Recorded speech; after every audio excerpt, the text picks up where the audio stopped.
Scholarship apply खालामदों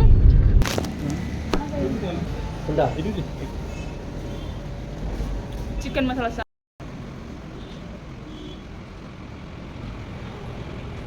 दखान गोदान नै नै फेशन वर्ल्डआव हाबनो सानदोंमोन दा मा जायोथाय नैबे खाथि नै गोदान खुलिगासिनोखा आयौ गरमा हरावथ' अयथासार जाखादों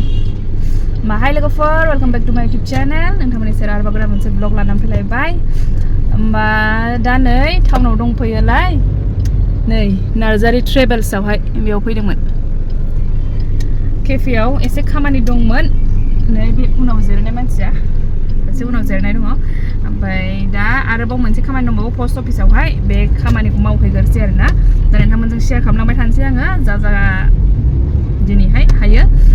होमबा जायफोर चेनेलाव गोदान चेनेलखौ साबस्क्राइब खालामना होलांग्रोदो बिनिफ्राय भिडिअखौबो नायलांदो आरो मोजां मोनदोंबा लाइक शेयारबो खालामबानो जाबाय कमेन्टबो होलांबानो जाबाय लोगोफोर दा थांगासिनो नै सान्दुं गोसायावहाय आङो क्लास लाखांनानै फैबाय दा ओमफ्राय बिसोरो आं क्लास लाखांनायनि उनावहाय सफैबाय आरो उनावसो फैदों बिसोरो दा सफैनानै नै थांनोसै पस्ट अफिसाव ओंखारबाय माबायावहाय इन्टारनेट केफेआवहाय एसे खामानि मावग्रोबाय ओमफ्रायहाय नै बेना सासे बानायग्राना कम्पिउटारानो गाज्रि जानानै होदों ओंखायनो बानायजोबासै आरोना बेखौ उनावबो खालामबाबो जागोन होननानै खालामथ'वासै सफैबाय पस्ट अफिस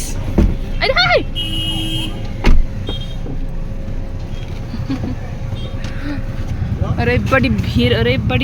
आयौ मारो साइडआव खाथियावहाय मानो एफा भिरथाय नै बेयावहाय पस्ट अफिसाव फैदों पुरा टाउनबो नै पस्ट अफिसबो ओरैबायदि भिर माने माबाजोंनो भिरानो जाम जायै ओरैबायदि गोबावजों सफैबाय जोङो बेसिमावनो पस्ट अफिससिमावनो दाबो पस्ट अफिसाव ओरैबायदि दावराव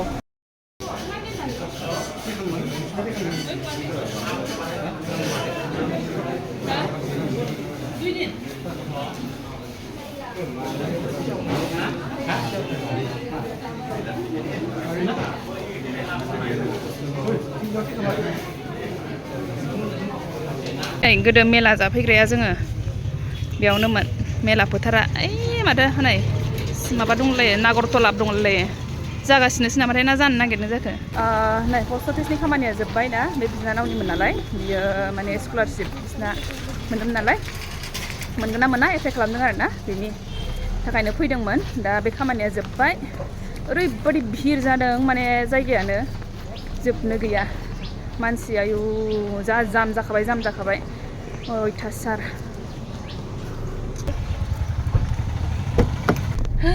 आयु सान्दुङा अयथासार मा एफा भिर जादों BTC नि माबा 4 ग्रेडनि एप्लाइ खालामदों ना मानसिफ्रा बेनि थाखायनो जा भिरानो भिर जेरावबो भिर आयु पस्ट अफिसाव माबा बिसिनिनो खोमा बे IPO लांफैलायनाया औ BTC नि 4 ग्रेड सोर एप्लाइ खालामगोन नोंथांमोना एप्लाइ खालामबाय नामा नै आङो दासो नुफैदों मानसिफोर एप्लाइ खालामनायखौ नुनानैहाय माने दासो मोनथिदों आरो BTC नि बिदि ओंखारदों होननानैहाय 4 ग्रेडनि ओंखारदों इन्ट्रेस्टेडब्ला नायदो सोर मिन्थियाखैब्ला मालासिमथाय आंबो मिन्थिबावासो नायबावाखैसो दा बेनि थाखायनो दिनै जा भिर आरो लामाफ्रा जायगा गैलाया गारि दोननोबो मानोबो एकदम गारियानो थांनो फैनो जायगा गैया एसे आइसक्रिम जानो लुबैदों आङो जि गरमाव नै दाना ओंखारनानै माबा खाथियावहाय मा होनो सिभिल हस्पिटाल खाथियावहाय नै बेयावहाय मोनसे अर्थ'पेडिक्स नुदों बेखौ थारमाने नांगौमोन जोंनो बाबानि थाखाय र' दंना गैयासो डक्टराहाय नायगोना सोंनानै लाग्रोनि नै क'क्राझार मिउनिसिपाल बर्डनि खाथियावनो बे टाउन एक्सरे नैबे लामायावहाय माबा मोननानै एर'प्लेन लाबायमोन एर'प्लेनखौ सानसेनो नै बिदि बोनानै होग्रा बेवहाय ओमफ्राय खारगोन आरो दा नुनानै गेलेयोना गेलेया बिदिजों बे खाथियावहाय गारि दोननाय खाथियाव नुलाबायनानै लादों बेखौनो आङो पस्ट अफिसाव मानो फैदों बेखौ मोजाङै खिथाजोबनो रोङासै खोमा दहायहाय पस्ट अफिसाव माने नैबे बिनानावनि स्कलारशिप एप्लाइ खालामदों मा स्कलारशिप होनोमोन बेखौ ST नि ना माबानि प्रिलिम्स पास जानायनि ना ST नि प्रिलिम्स पास जानायनि माबामोन आरो ओरैनोथ' होनायाव 50,000 होननानै बुङो ओमफ्राय लास्ट इयाराव 50,000 होननानै बुंदोंमोन ओमफ्राय होगोन ना होआसै 50,000 नि स्कलारशिप ओमफ्राय सिगाङावलाय मोनदों होननानै बुंदों ओमफ्राय लास्ट इयारावहाय बिदि माबाल' मोनदों 2,000 ल' मोनदों नामा 2,000 ल' मोनदों 50,000 आवहाय थगायथारदों आरो होनबा होननानै बेबायदि एप्लाइ खालाम होननानैहाय एप्लाइ खालामनायावथ' 50,000 होननानै बुंबाय दानाहाय उनाव 2,000 ल' होबाय खिन्थु दा एबारहाय माबायदि जायोलाय एबारबो 50,000 होननानै बुंदोंमोन मोनना मोना बिदि स्कलारशिप एप्लाइ खालामनायबाय आरो दा 30 सिम ना लास्ट डेटआ 30 सिम लास्ट डेटआहाय ST फोरनिल'खा ना औ ST प्लेन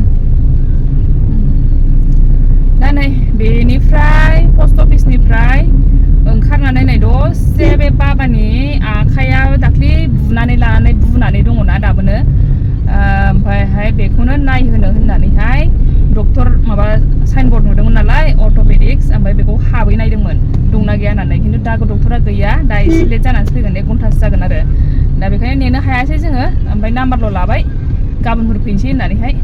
दा बेनिफ्राय ओंखारबोनाय टाइमावनो नै लामायावहाय बे गारिखौ दोननायावहाय गथ'फोरनि गेलेग्रा बायदिसिना दंलाबायोमोन नालाय ओमफ्राय फिसालानो बेखौ लाबाय आङो बे एर'प्लेनखौ दा गेलेनो रोंना रोङालाय दिनै बाजारबो ना क'क्राझार ओमफ्राय बेनि थाखायनो भिरबो फारसेथिं साख्रिनि एप्लाइ खालामनाय BTC नि ओरैबायदि भिर औ आयौ दखानफ्रा बे पस्ट अफिस खाथियावहाय नै बेयावनो दं बैयावनो लजि केयारा बेयावनो अर्थ'पेडिक्सबो जिरायो नैबे औ नैबे माबानि पुलिस पइन्टनि खाथियावनोखा बैयाव माबा हायार सेकेन्डारि स्कुल बयस बेनि अपोजिटावनो बाबाया नै दाख्लि माबायावहाय जोंखौ एगजाम होनो दोनफैबा आन्दायलाबायनाया दुब्रियाव थांनो नागिरनाया बेबायदि भिर ओरैबायदि भिरमोन ना दिनखालिथ' बे भिरावनो माने मानसियानो खर'आनो खामानि होआखै जाहैदों फुरा ब्लेंक जानानैहाय माबा MRM जोंसो दावखोलांबायनो ओरै सिदा फैनांगौआहाय MRM जोंसो दावखोलांनानै फुरा मा बुस्थुआ ए बैलाय चेयार दं बेबायदि फिसासो नैबेयावहाय बैयाव मोनसे दङमोन ना ओंखाम जाग्रा टेबोल बे फिसालानो लांनो सानदोंमोन जागोन ना जायाथाय बिदियावबा ओरै नैबेयाव थाखानांगौ औ लाखिनांगौ आंहा फट' स्टेबोल लाखानांगौ ना मिस सानस्क्रिन फार्मासियाव मुलि लानानै जानो फैलायबाय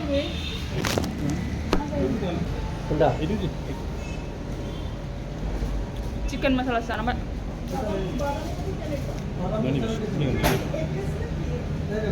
এটা ভালো বলি কি এটা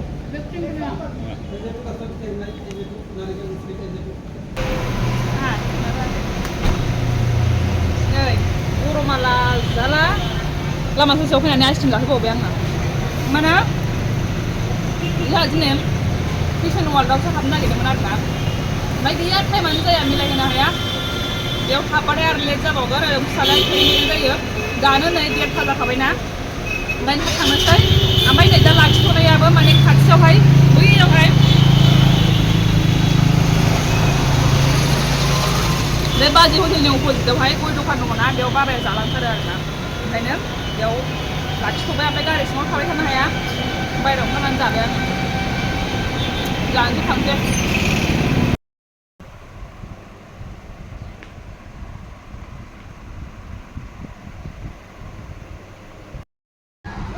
नै मिमिखौ थाइबेंजों लगायनानै जाबाय मिमि थाइबें पियाज बानलु ओमफ्राय नै ना फ्राय सबाय जहल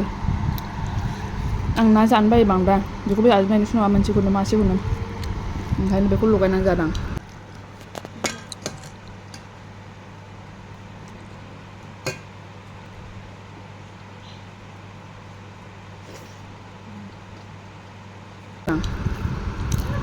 जागोरसै दा फिसालायाबो सिरि मोनबावबायसो नै आं जागौमानियावनो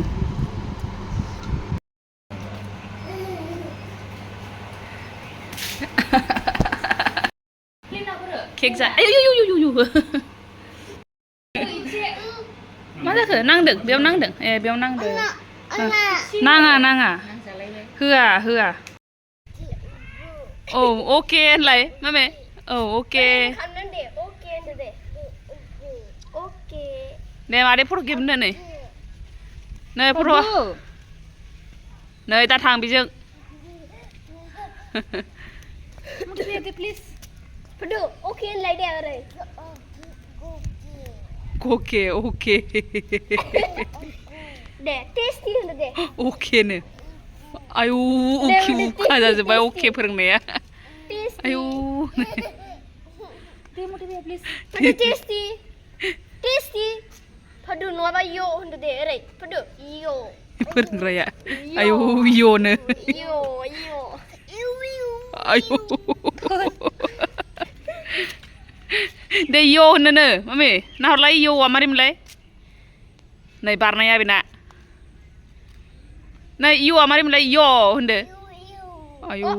Okay under there. EQ tasty under there. आयु टेस्टिया होननाय आखाया दोम होनो फैद' मा खालामोहाय बियो बेखौनो मिन्ना मा जायो No. आयसु हनै जाला हनै न'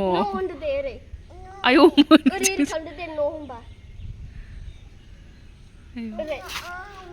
हामानो बिदि खालामानो हामा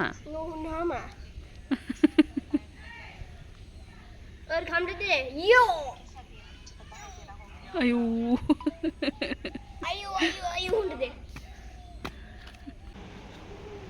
थिनहरला नै सासेया थांहोला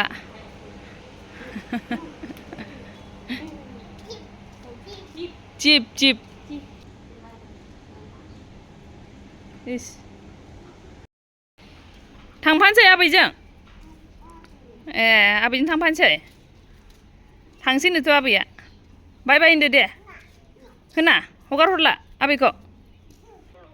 ए गाहासो सिगां बावदो नै हगार हरलामोन लोगोखौ हेल्पारखौहाय थांनाय सम जाबाय बेहाबो ओमफ्राय अयथासार गरमा जोबनो गैयै आयै बेसारा नै सैमायाबो सोरनि सैमा जाखोथाय जि मेंबायदां बेसारा बेहाबो ओरैनोबा सैमाफ्रा गरमथार जायोनो आयौ नै लोगोफोर ओमफ्राय गरमा माबायदि मोनदों नोंथांमोना माबायदि सहायगासिनो सहायनायाथ' सहायगासिनोखा बयबो नङा होमबा माथो होनबावनो गरमाव गरम जायाबा होनबावदो दै थांलाय फैलाय जि गरम मोनोहाय आंहाथ' अयथासार गारियावहाय थैनाय बायदि मोनखायो आङो माने गारियाव मा बेसेबां थायो माबायाव अफिसाव मा बेसेबां थायो अफिसावथ' आङो 1.5 घन्टासोल' थानाय जायो 9:30आव सहैबाय ओमफ्राय 11:00आवनो फैफिननाय जाबावोसो 11:00आवनो जोबबावोसो आंना ओमफ्राय 11:30 बिदियाव ओंखारफिननाय जाबाय बेनिफ्राय नायदो नोङो आङो एखमबा 2:30फ्रावसो सफैबावो 8टानिफ्राय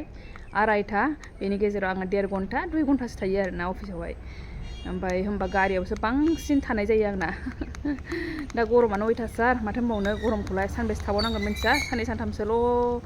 जासिगोन खोमा सानलायलायदोंमोन आङो माने ओमफ्राय लोगोफोर गरमाथ' नै सानबेसे थाबावगोन मिन्थिया बोहैजोब्बायहाय आंना गरमानो अयथासार बेखौ लानानै रासिन गरम जाबावोसो आरोबाव हारसिङैबाथ' एफाराब मानि जानाय नङामोन खोमा ओमफ्राय बेखौ नाय गिदिंनाय मेगनावबो हाबजोब्बायहाय आं मिथिला लोगोफोर होमबा नै मेगनखौ नायनो हायै बायदि मोनबाय आङो मेगनाव हाबलायजोबनाय मोनबाय होमबा लोगोफोर दिनैनि भिडिअखौ एसेयावनो दोनथ'नोसै आङो नेक्स्ट भिडिअआव लोगो मोनफिनसिगोन होमबा बाय बाय थेंक इउ फर वाचिं